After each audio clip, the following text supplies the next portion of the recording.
Next, we'll be celebrating the music of Iran.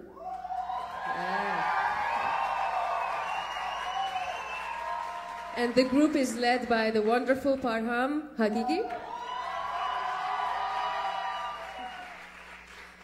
Iran spans several centuries of diversity and history and has an extremely rich culture, and many of its traditional instruments were the precursors of many modern instruments today. The song they will present for you tonight is a love song. It's from the northeast region of Iran, and it will be preceded by an improvisation, both vocal and instrumental. It's the lament of a lover longing for his beloved, and so it has a little bit of a sadness to it, but as the lovers unite in celebration, the joy comes. So we hope you enjoy the music of Iran.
شب من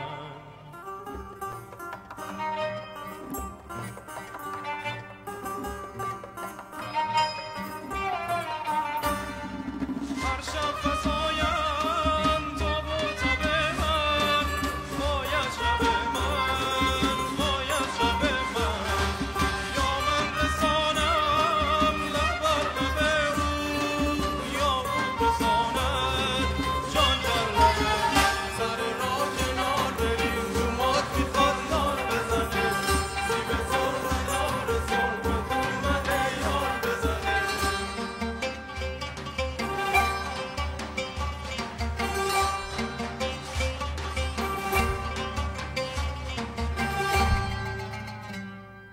رسم دو رنگی آیین ما نیست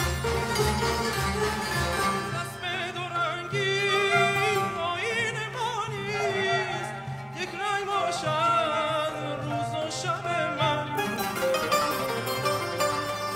هر شب فزایم تاب و تب من باید شب من آی باید شب من یا من رسانم لب بر لب او یا او رساند جان بر لب سر راه کنار بریم تو مار میخواد نار بزنه سیب سرخ نار سرخ به دامن یار بزنه سر راه کنار بریم تو مار میخواد نار بزنه سیب سرخ نار سرخ به دامن یار بزنه سیب سرخ نار سرخ به دامن یار بزنه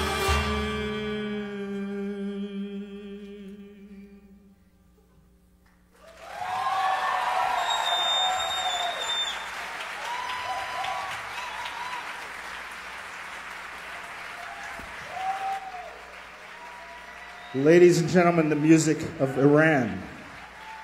Another nice round of applause.